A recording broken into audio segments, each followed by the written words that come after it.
Hey guys, welcome to episode 1 of a new series I'm going to be doing when I'm going to be talking through certain movements and why we do them. For today, I'm going to be talking about the hang power clean. Why do we do it? What's the benefits of it? And also what variations are the best depending on what you want the outcome to be. Here we can see your stereotypical clean. This is something that you'll see in CrossFit and the Olympics as part of the derivative of the clean and jerk. Something that I'll be talking through and also demonstrating today is going to be a hang power clean, which just means the bar starts from above our knees or mid-thigh whenever we do undertake the movement, and I will later on explain why we use this derivative in sport rather than the full version. So now we know what that should look like kind of picture-wise. Now let's look at how a clean can go wrong. Look at these two videos and try to notice some differences and what that means to the lift itself. Do take into account that this is single-legged, so it will look somewhat different to what you guys just saw previously. On the left side, we see some common mistakes that I usually see when people perform this movement. The big one is always pulling too early. When we pull too early, we turn what should be an all-body movement into an upper-body movement, meaning 1, we won't move as much weight, 2, it'll be slower, and 3, higher risk of lower back injury. This is usually accompanied with the bar being too far away from the body. Always remember, the closer the weight is to our body, the easier it is to move. Next, we can see that the knees are not loaded. This means we cannot truly jump as the weight is in our heels.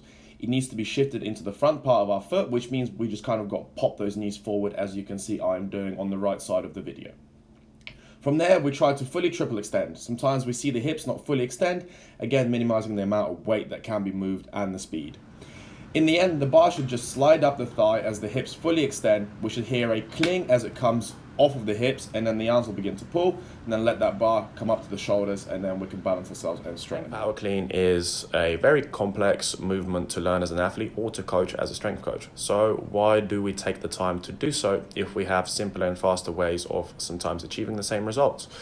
Well, one of the biggest reasons for me, for example, is that doing this type of movement it's actually a very, very fun thing to do. Right? When you've got a loaded complex movement like a hang power clean, it can break the monotony of your normal hypertrophy strength training that we do undertake so much as athletes. That's one of the first things. Secondly, it is a huge all body movement, and as athletes, the majority of the movements that we do are all body. So why should we not train the same? Next, it has been shown to be one of the best exercises and one of the best movements when it comes to motor unit recruitment and therefore peak force development from the hips.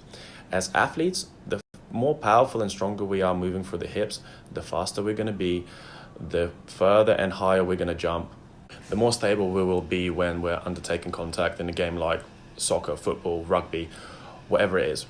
Also, several studies have shown that a mid-thigh hang power clean is actually one of the best derivatives when it comes to rate of force development and peak power, mostly due to the fact that the bar doesn't really have much time to accelerate, as it doesn't travel a great distance before our hips come through and smack it up towards our shoulders.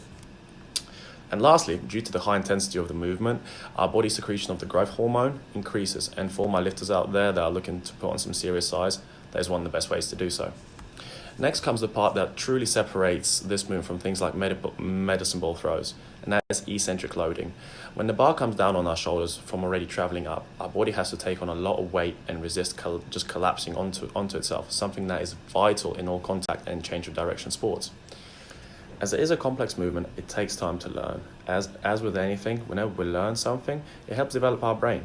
So for sports that do not have such complex movements like baseball, softball, just your normal sprints, this is the perfect way to help the body become more proprioceptive and therefore just develop your bodily kinesthetic.